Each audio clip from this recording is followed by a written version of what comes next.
Hello everyone, I welcome all of you to my lectures on biochemistry for pharmacy students. In this lecture session, we will initiate a new chapter, that is nucleic acids metabolism. So, here in the first part, we will discuss the introduction to nucleic acids and structure of DNA. Let us move ahead and see what is there in this lecture. So, before initiating the actual discussion, we need to know, we need to see and understand a few basic fundamental things. Scientists from the beginning have been observing various characteristics of living things and trying to decipher the principles behind life.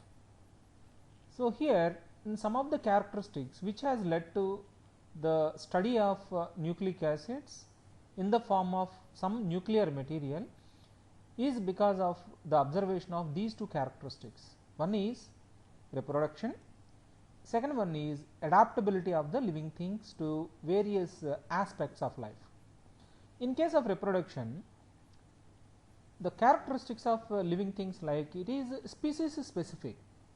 What do you mean by species specific? Here it is as simple as this: an E. coli bacterium can give another E. coli. It can be as simple as this, or a human can produce another human. Okay. So, this is the observation, means why, how come only human is giving life to another human. Okay. So, in this way. And the second thing is diversity within the species. Okay. So, diversity within the species means no two human beings are the same, some kind of difference will be there, like their color can be different, or their texture, physique, all of them. You can see enormous change in the population, okay, enormous differences in the population, within the population. So, how come diversification is coming within the species is another very important point for which we need to find an answer. Okay. So, several scientists did a lot of research work on this topic, and the second thing is adaptability. So, you might have heard of this one, okay, survival of the fittest. Okay. So, survival of the fittest. What do you mean by the fittest organism? So, fittest organism is that organism which can adapt to the environment or the challenges. Okay. So, only the fittest can exist, can survive, only the fittest can help in sustenance of life on earth. So, what is making actually within a group of species, only a few organisms, only a few living beings or a few members of that group remains fittest and they survive and the remaining perish. Okay. So, what actually is making, what actually is bringing all these differences into the living beings is a very important topic of research. Okay. So, the centuries of research work has resulted in whatever we are going to discuss from now onwards. So, this is a cell. So, we all knew, because we had discussed a lot of details regarding cell organelles and their function, and in various biochemistry chapters like carbohydrate metabolism, lipid metabolism and protein metabolism, we had discussed in detail regarding some of the organelles. So, for example, so this is mitochondria. Okay. So, mitochondria is responsible for electron transport chain and metabolism of oxidative metabolism of several food materials like carbohydrates, lipids as well as amino acids. In the same way, we have here Golgi apparatus where storage can happen. So, like this. So, what is the function of this dark matter over here? So, this is what we call it as nucleus. Okay. So, most of the questions whatever we have seen in the first slide, for them scientists found answers in nucleus. So, how come they found the answers in nucleus, and The remaining research work is what we have to see now. So, within the cell, so this is a cell, okay. Within the cell we have nucleus over here. What is nucleus and what are its contents? Nucleus is a capsule like environment within the cell, where nucleus is covered with nuclear membrane, okay. We will have pores around, pores in it, so that communication can happen between cytosol and nucleus. And within the nucleus you will have nuclear material, that is what we call it as chromosomes. So, the chromosomes in humans, 23 chromosomes will be there, 23 chromosomes will be there in humans, okay. So, what exactly is the chromosome? Let us see. In chromosome you can see serrated structure over here, okay, the grooves like structure. It is nothing but a thread like environment. When it is wound and wound and wound, you will have this kind of a structure, okay. So, what exactly is that thread? Okay, if you further zoom into that, that thread is actually made up of capsules like this, okay. The disc like structures, whatever I am representing over here, is actually making the chromosomes. What exactly are these discs? These discs are what we call them as histones. They are a kind of a proteins with basic amino acid rich proteins, which help as a solid support environment, so that on this solid support the genetic material, or we call it as DNA, is wound and wound, and so many such discs are further wound to obtain chromosome. So, here in nucleus you will have 23 such chromosomes will be there.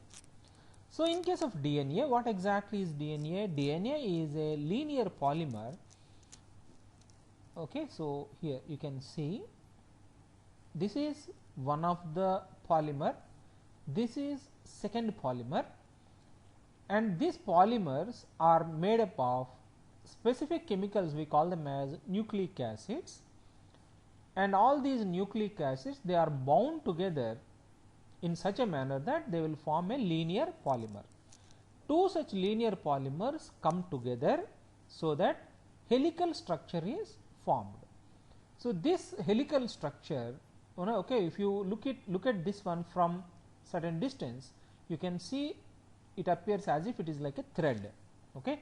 So, this thread is wound on the histones, the basic proteins, because nucleic acids are acidic in nature and then histones are basic in nature. So, in that way it gets stabilized over here.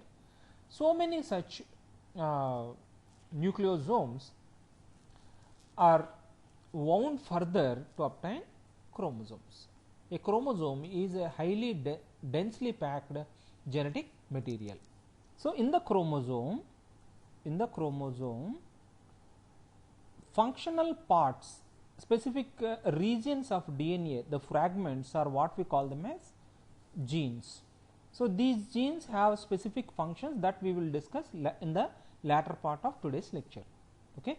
So, friends, so this is what exactly is the basic architecture of or basic arrangement of DNA in our nucleus in the form of chromosomes, okay. So, first we need to understand this, then we will go to the next part. Now, as I told you, in case of DNA, that helical structure is actually made up of a linear polymer of monomers, we call them as nucleotides, okay. So, now let us see the basic structural alignment of a nucleotide. Every nucleotide contains three parts. One is nuclear base, that is connected to a sugar unit, and that sugar unit is connected to a phosphate unit, okay. So, this is the basic setup of nucleotide. So, here I am giving you a few examples of nucleotides. Here if you closely look at this structure, this part is what we call it as a base, and this is the sugar unit. Sugar unit is either a ribose or deoxyribose. Okay, so here if you see what is a ribose, it is a pentose. 1, 2, 3, 4, 5. 5 carbons are there. Okay, so here if you observe at second position we do not have a hydroxy group. So this is what we call it as a deoxy sugar. Okay, so this is thymine. We will have deoxy sugars in case of DNA. In the same way, we have a second type of nuclear material. We have, that is what we call it as RNA,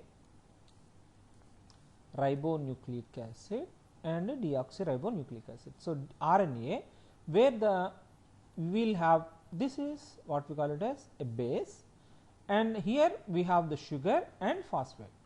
Here you can observe at second position we have the hydroxy group. So these are what we call it as RNA bases. Okay, so we have a total of 4 bases are there. Those are what we call them as A, T, G, and C. Okay, adenine, thymine, guanosine, guanine, and cytosine. And in case of RNA, you will have, instead of T, you will have U. That is what we call it as uracil. Okay, so their structures, their significance is what we will see in the latter part of our lecture. But you have to understand that this is the basic alignment of nucleotide structure. So here we will have the base, here we will have sugar or deoxy sugar, here you will have phosphate. Okay, friends, I hope you got the point here. So we will move ahead. If you extend the structure a little bit further, if you closely observe how they connect to each other, let us say here, so this is the base and here you have sugar and phosphate is there. If you give the numbering 1, 2, 3, 4, 5, okay, so this is it. At the fifth position you will always have the phosphate unit, and at third position you will have the hydroxy group. So the hydroxy group that is there at the third position will esterify with the phosphate unit, and then the chain will grow further like this. Okay, that will go like this, means 5 dash to 3 dash, 5 dash to 3 dash, 5 dash to 3 dash. Okay, this is the meaning of 5 dash to 3 dash linking. The 5 dash position you will always have the phosphate unit. Okay, when two such bases are coming together, the phosphate unit present in one of the base will esterify with the hydroxy group that is present on the third position of second base. Okay, so this is the way how links happen. So the linking will happen further and further and further, so that chain extension happen in this direction, 5 dash to 3 dash. Okay, so friends, this is the way how the polymerization happens. So here if you closely observe, we have here hydroxy group. So what kind of a chain is this? It is actually a RNA. Okay, so if you don't have hydroxy group over here, we call it as DNA. Okay, so friends, I am giving this example just to let you know the way how connections happen or polymerization, extension of polymerization happens in case of the nuclear material.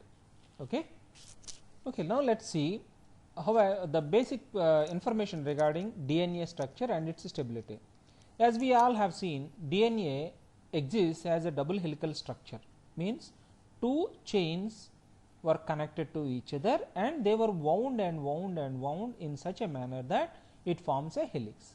So that is the reason why we call it as a double helical structure. If you see how it is stabilized, let us say if somebody says like you have two threads, they are connected to each other, then you will have a doubt of what kind of bonding is there between these two threads, so that their structure is stabilized. So in case of DNA, we have the same kind of nucleotide chemistry will be there on either of the chains, like same ATGC will be there on either of the chains, but their arrangement is slightly different. So the functional groups or the nucleotide bases like T thymine, if it comes close enough to adenine, then both of them will form hydrogen bonds. In the same way, when cytidine and guanosine, when they are coming together, then they will form hydrogen bonds. Okay, so because these bases, they have functional groups. In one of the case it is hydrogen bond donor, in another case hydrogen bond acceptor. So in that way, so these bonds, though hydrogen bond is close to 7 to 8 kilojoules per mole, but if you observe closely, between guanosine and cytosine we will have 3 hydrogen bonds.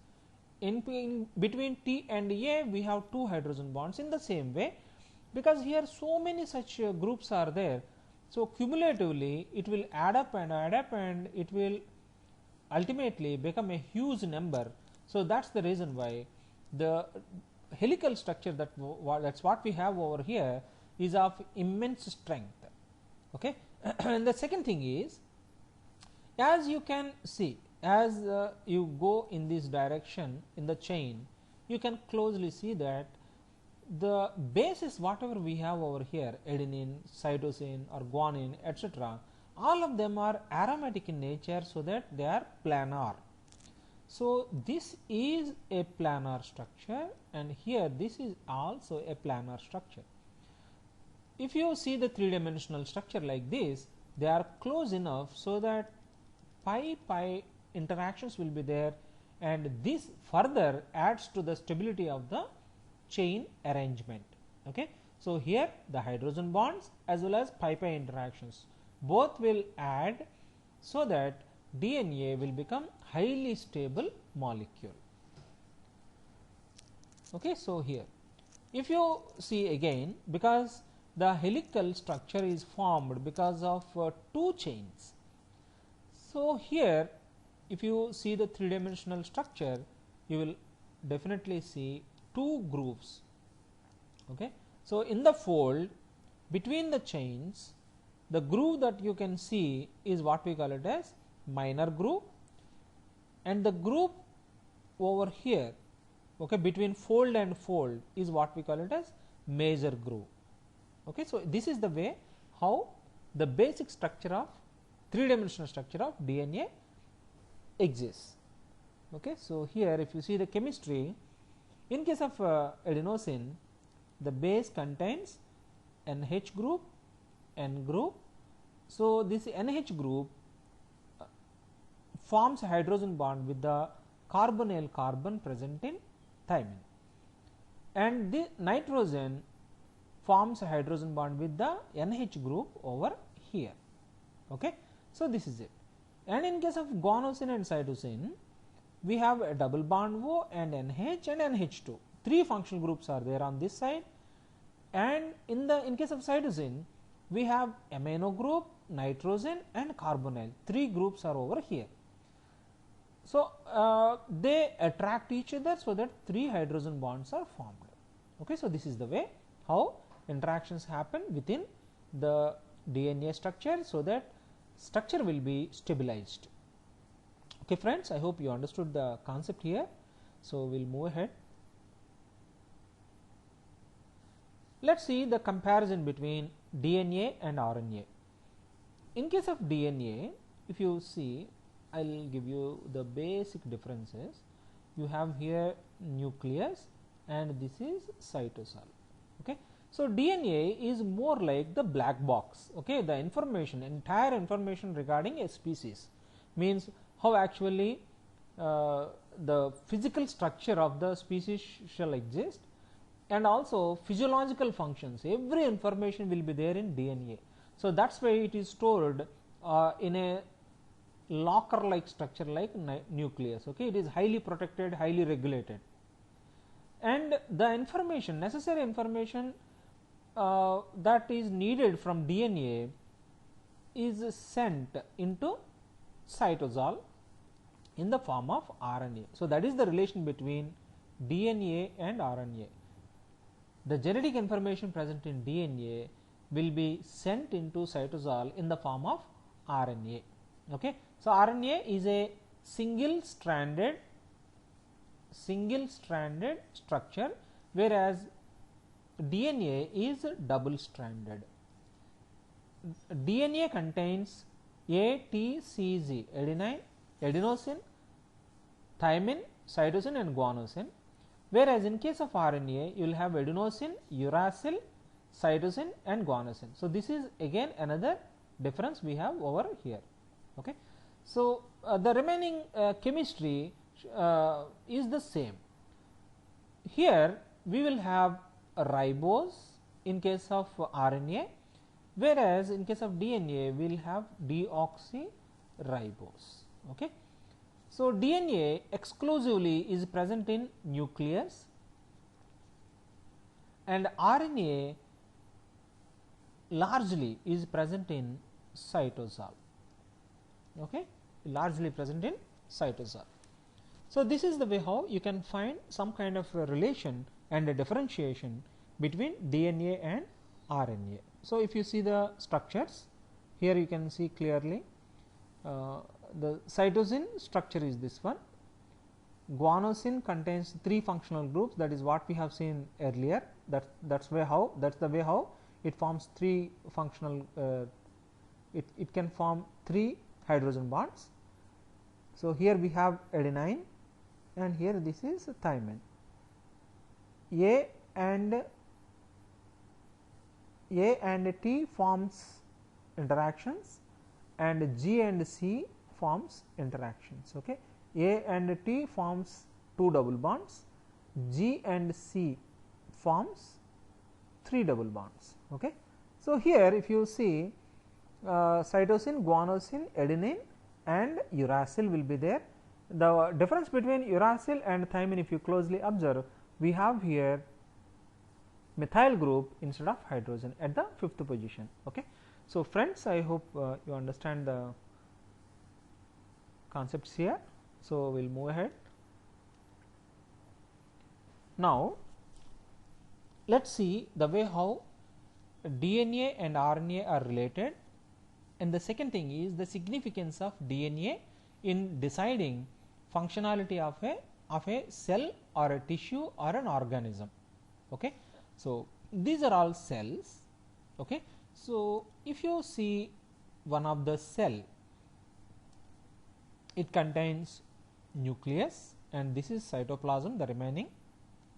Within the nucleus you will have the genetic material in the form of chromosome. Okay. So, for your simple understanding, I am representing it like this, a double helical structure. So, as and when it is needed, because normally a cell does its normal jobs. So, when a cell is working, who is working within the cell? It is nothing but various kinds of proteins. Okay. So, when a function is needed, the protein has to be synthesized and presented to appropriate part of the cell. So, protein synthesis, whenever it is needed, a signal will be sent to the nucleus in such a manner that the DNA will undergo a specific process, which is what we call it as transcription, where a part of the DNA, okay, so that is what we call it as the functional part of DNA or a gene, that part will be unwound, okay, unwound like this, and then the area over here will be used for synthesis of RNA. Okay. So, this in this part, this is what we call it as a gene, and in this gene part RNA will be synthesized. So, this RNA, what is the meaning of this one? Whatever information that we have within the chromosome, whatever information that is what we have within the DNA at the functional part, that is what we call it as gene. Okay. So, that information is transcribed in a code. Okay. So, that is what we call it as RNA. Okay. So, we call it as mRNA, messenger RNA. Then that mRNA will be sent outside the nucleus into the cytosol, okay, cytoplasm. So within the cytoplasm you will have a specific arrangement, we call them as ribosomes. Ribosomes are present on a rough endoplasmic reticulum, so that they will form a functional unit, okay, where it holds on to the mRNA, and they will start reading mRNA and assemble or translate the information that we have on mRNA into protein. How it happens? Now here you can see that the complex is now stabilized like this. Now what will happen? Protein is to be synthesized. So these are there are again specialized molecules, we call them as tRNA or transfer RNA. So these transfer RNAs are specific structures where on one side you will have a code which fits onto the ribosome, the RNA we have over here, and on the other side you will have appropriate amino acids. Okay, the facility will be there so that amino acids will be attached to this one. So these are what we call them as loaded. Okay, these are what we call them as loaded tRNAs. So this loaded tRNA will now attach over here, because the ribosomal structure have specific arrangements in such a manner that it will allow tRNA to get attached to this one, and the code we have over here should match the code we have over here. Okay, so then what will happen? The tRNA will be attached over there, and then it initiates protein synthesis. So it happens again and again in such a manner that, so here the tRNA is recognizing a code. So here it recognized a code, and next to that one another, and next to that one another. It happens like that. Okay, and when the polymerization is happening, what will happen? A tRNA that is coming will receive the growing chain of the peptide. See here in the beginning one of the tRNA is attached over here. So here we have another one. So what will happen here? The amino acid will be transferred, because these two are attached to each other. So it will attach and then it will leave. It will leave, and then a new tRNA will come next to that one, and this process will go on and on and on. Next one is this will attach to this one. So in that way the protein is growing over here. Ultimately the grown up protein will be released, and then the protein will be utilized appropriately. Okay, so this is the way how. Whenever you see any organism, the characteristics of the organism, maybe the color, size or functions, etc., all of them are because of the proteins that the organism is carrying. Let's say if Usain Bolt is running really quick, what does it mean? His skeletal muscles are so unique and responsive. In that way the proteins are tuned. Okay, so when the characteristics of whatever the characteristics that we have for any living organism is because of the proteins it has. The proteins are connected to genes. Okay, because in the genes whatever information that we have is transcribed and translated into proteins. If a protein is there, means the genes itself is entirely unique. So in that way genes decides the characteristics of a particular organism. Okay, so that is the nature's rule. The next one is, let's say if any kind of a problem came through mutation or some kind of a genetic disease, if any gene is malfunctioned or otherwise some kind of a mutation happened over here, some kind of rearrangement happened over here, so that is transcribed and translated into a faulty protein. Okay, so let's say I'll give you one example. Let's say diabetes, IDD, insulin dependent diabetes. If it is there, here insulin synthesis is reduced. Insulin synthesis is reduced. Okay. So, here what is happening? Some kind of a biochemical process involved in the biosynthesis and release of insulin is lacking. What does it mean? Some kind of a protein is missing or malfunctioning. If a protein is malfunctioning, it means what? The genes have some kind of a problem. Okay. So, this is the way how genes decides the characteristics of an organism, an organ, a tissue or a cell. Okay. So, friends, I hope you understood the concept here. So, to summarize things, DNA upon transcription gives us RNA. RNA carries all the code. Okay. So, this RNA is translated, the RNA that is coming out of the nucleus is what we call it as mRNA, that is translated, the code is translated into a protein. Okay. So, this is what is happening inside our body. So, here the genetic material, entire genetic material is made up of a combination of A, T, G, C. These are the only 4 nucleotides that you can find in DNA. Okay.